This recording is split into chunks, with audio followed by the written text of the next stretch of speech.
Hello दोस्तों, अब की बार 90 के पार यानी 10th में हम सबके 90 प्लस मार्क्स आने वाला है। राइट। आप सब रेडी हो? माई सेल्फ योगेश पाटिल, आप सबका स्वागत है हमारे इस यूट्यूब चैनल में जहाँ पे मैथ्स को इजी और इंटरेस्टिंग बनाया जाता है। हम आज करने वाले हैं चैप्टर नंबर 1 स्टैंडर्ड 10 एक्सरसाइज 1.1 का क्वेश्चन 4, 5, 6, 7। लेकिन इससे पहले मैं बताना चाहता हूँ कि आगे हमारे जो 4-5 वीडियोज है, अगर आप प्रॉपर वे में देखोगे देन ये क्वेश्चंस आप बहुत इजीली समझ पाओगे। अगर आपने वो 4 वीडियोस या 5 वीडियोस नहीं देखे हैं तो प्लीज पहले वो देखिए, then come on this video so you will get the proper idea. Right. तो चलिए, गिवन दैट HCF 306 657 इज 9, यानी यहाँ पे हमें ये दो नंबर्स का HCF दे दिया गया है and what we have to find LCM। अगर आपको याद हो तो हमने आगे देखा था A into B means product of two number is equal to HCF into LCM, या तो LCM इंटू HCF हम इस तरह से लिख सकते हैं। A into B means product of two numbers. तो हमारे पहले दो नंबर्स कौन से? A इक्वल टू क्या है हमारे पास? A इक्वल टू है 306, B इक्वल टू हमारे पास है 657, HCF क्या है हमारे पास? HCF is 9। What we have to find? We have to find LCM। तो चलिए यहाँ पे वैल्यू रखते हैं। A की value 306, value of B is 657, HCF is, what is the value of LCM? So LCM is equal to 9, यहाँ पे denominator में आएगा 306 into 657 upon 9, 34 into 657, and our answer is 22338. This is our LCM. Right. तो इस तरह के question में आपको क्या क्या दिया जाएगा? इस तरह के क्वेश्चन में आपको दिया जाएगा A, B, HCF, LCM, इस चारों में से कोई भी एक तीन वैल्यूज दी जाएगी, 3 वैल्यूज दी जाएगी और आपको चौथी वैल्यू फाइंड करनी है। सपोज हमें HCF फाइंड करना होता तो हम क्या लिखते? HCF is equal to A into B upon LCM। अगर A की वैल्यू फाइंड करनी हो तो हम क्या लिखेंगे? HCF into, if you want to find B, same way HCF into LCM by A।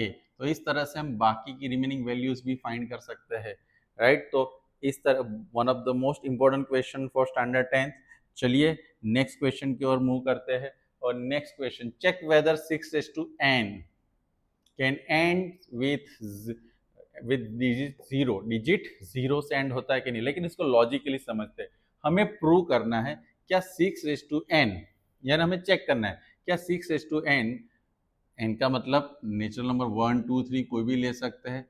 चलिए देख लेते हैं। 6 यानी 6:1 लेता हूं तो क्या आएगा? 6 6:2 होगा तो क्या होगा? 36,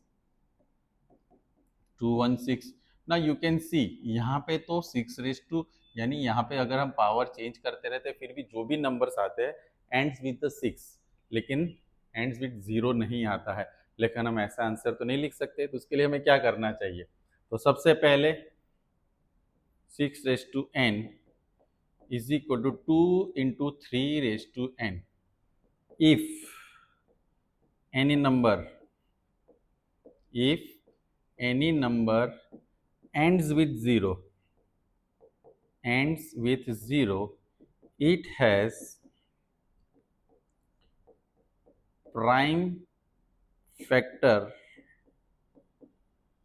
2 and 5, यानी कि अगर किसी नंबर का एंड में लास्ट यूनिट प्लेस में अगर 0 आता है तो उसमें 2 और 5 फैक्टर्स होंगे ही होंगे। यानी 2 फिर कितनी भी बार हो। सपोज एग्जांपल यहाँ पे मैं लेता हूँ 20 के फैक्टर्स क्या होंगे? 2 into 2 into, you can see 2 and 5 is there। 30 ले लो, 2 into 3 into 5, 2 and 5 is there। यानी रिमेनिंग कोई भी फैक्टर प्राइम फैक्टर हो सकता है, लेकिन उसमें 2 और 5 तो होना ही चाहिए। तो हमें पहली कंडीशन क्या होनी चाहिए? अगर किसी भी नंबर का एंड अगर 2 और 5 से आता है तो क्या होना चाहिए? फैक्टर 2 and 5 होना ही चाहिए अगर उसमें 0 हो तो। यहाँ पे 6n में आप देख सकते हो कौन सा नंबर है, 2 and 3. What is missing here? 5. So in 6n factor 5 is not there, right? So 6 raised to n cannot 6 raised to n cannot ends with 0. वो किससे एंड नहीं होगा, 0 से एंड होने वाला नहीं है. इस तरह से आप 4 raised to n 12 raised to n ऐसे क्वेश्चंस की प्रैक्टिस भी कर सकते हो. फिर से एक बार क्या होना चाहिए, अगर कोई भी नंबर 0 एंड में अगर 0 आता है तो उसमें 2 and 5 मस्ट बी फैक्टर्स. ये दोनों फैक्टर्स होने ही चाहिए. अगर दोनों में से कोई भी मिसिंग है तो उसका एंड कभी भी 0 से नहीं होगा. So this is one of the easiest question. Let's move ahead. Explain why 7, 11, 13 plus 13 and these are composite number. पहले हम इस नंबर के बारे में देखते हैं. यहाँ पे आप देख सकते हो 13 13, या यहाँ पे कौन सी साइन है, प्लस, यानी ये नंबर्स अलग है, ये अलग है. दोनों में से 13 अगर मैं कॉमन निकाल लेता हूँ तो व्हाट विल रिमेन, 7 इंटू 11. 13 हमने कॉमन निकाल लिया तो क्या होगा, 1 प्लस 13 कॉमन तो क्या होगा, 1. Now 13 11 into 7 77 plus 1.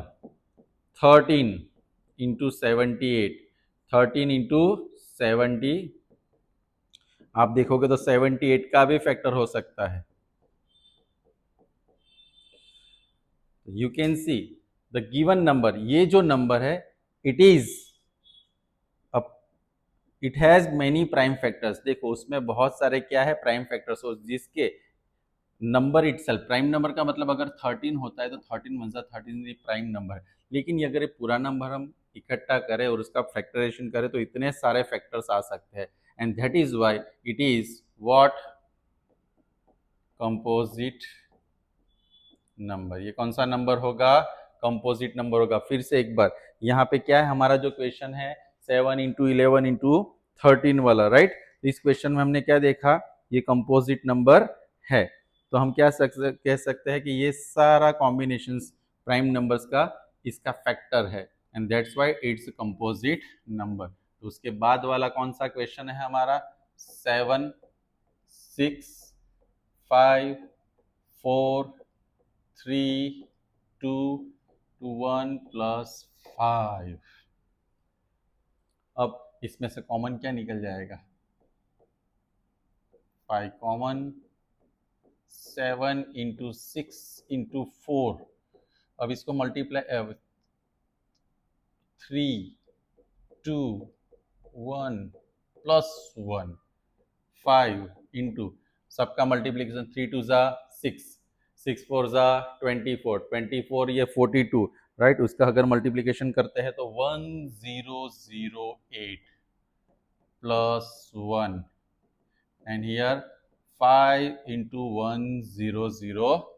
कौन सा नंबर आया हमारा, 1009. तो यहाँ पे भी हम क्या देख सकते हैं, ये दोनों नंबर्स, ये सब का अगर हम देखें तो ये दोनों नंबर्स इसके क्या हो सकते हैं, इसके फैक्टर्स हो सकते हैं. क्या हो सकते हैं, इसके factors. And that is why the given number is also. फिर से एक बार देखेंगे, मैंने क्या किया, 5, इस सब का multiplication 1008.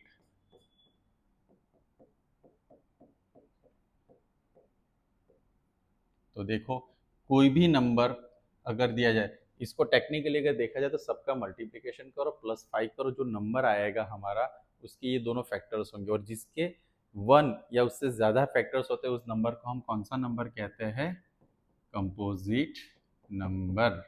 So this is one of the number which is composite because it has more than one factors, prime factors, right. Next, okay, now question 7, one of the easiest question. और थोड़ा याद रखने के लिए मैं कुछ हिंट्स भी दूंगा आपको. There is a circular path around a sports field. Sonia takes 18 minutes to drive one round of the field, while Ravi takes 12 minutes. Ravi कितनी मिनट ले रहा है?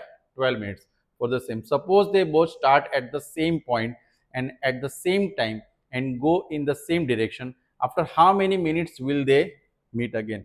अब इस तरह की क्वेश्चन, यानी दो एथलीट्स राउंड में रनिंग कर रहे हो, इस तरह से एक डायरेक्शन में सब रेस लगा रहे हो, या red light, green light, signal lights के जो क्वेश्चन आते हैं उसमें हम फाइंड करेंगे एलसीएम। क्या फाइंड करेंगे? LCM of this to numbers. तो हमारे पास कौन से नंबर है? पहला नंबर है 18। तो चलिए एलसीएम हम कैसे निकालते हैं? 18 का फैक्टराइजेशन, यानी 2 इंटू 3 स्क्वायर, और दूसरा नंबर हमारा है 12। तो 12 में क्या होगा? 2 which is 2 square into 3. Now find HCF. What is HCF? Sorry, LCM. What will find? LCM. इस दोनों में LCM के लिए हमने देखा है, इसलिए मैंने बोला जिनको LCM फाइंड करना नहीं पता प्लीज गो बैक, हमारे वीडियोस देखे, उसमें मैं बता देता हूँ कैसे LCM हमने फाइंड किए हैं। यहाँ पे 2 स्क्वायर, तो ग्रेटर पावर जो होता है वो हमारे LCM का पार्ट होता है। वैसे ही 3 स्क्वायर और 3 में क्या होगा? तो यहाँ पे 4 इंटू 9 विच इज 36 मिनट्स, यानी आफ्टर 36 मिनट्स वो लोग हमारे उनके स्टार्टिंग पॉइंट पे एक दूसरे को वापस मिलेंगे। कभी कभी क्वेश्चन में ऐसे होता है कि भाई सपोज वो लोग 7:10 को रनिंग स्टार्ट कर रहे हैं, तो कितने बजे मिलेंगे? तो हमें क्या करना होता है? 36 मिनट यहाँ पे जोड़ के 7:46, राइट। कभी कभी अगर आपका आंसर 60 मिनट्स आता है तो 60 मिनट का मतलब होता है 1 आवर, तो 7:10 के बाद 1 आवर ऐड कर देते तो कितना होगा? 8:10। तो इस तरह से थोड़ा वो लोग ट्विस्ट करके भी आपको क्वेश्चन पूछ सकते हैं, right. So this is one of the easiest. Numbers भी बहुत ही छोटे हैं जिसे एलसीएम फाइंड करना इतना डिफिकल्ट नहीं है। यहाँ पे मैंने कुछ क्वेश्चंस आपके लिए रखे हैं जो आपको प्रैक्टिस करने में हेल्पफुल रहेंगे। हमने जो जो क्वेश्चंस अभी किए हैं वो सब को आपको ये नंबर्स को प्रैक्टिस करना है, जिससे जितने भी क्वेश्चन हमने किए, और चैप्टर 1 2-4 मार्क्स का होता है, 2 या 4 मार्क्स का, लेकिन इजी चैप्टर है जिसमें हमें एटलीस्ट ये ट्राई करना चाहिए कि कोई भी क्वेश्चन हम मिस ना करें। अब इसके आने वाले वीडियो में मैं आपको सारे एग्जाम्पल्स उसमें सॉल्व करवाने वाला हूँ, राइट। जैसे टेक्स्ट बुक के जो 1.1 से पहले के जितने एग्जाम्पल्स है, I will solve all the examples in next video. Okay, तो please like our videos, share करें, and please subscribe our channel. Thank you.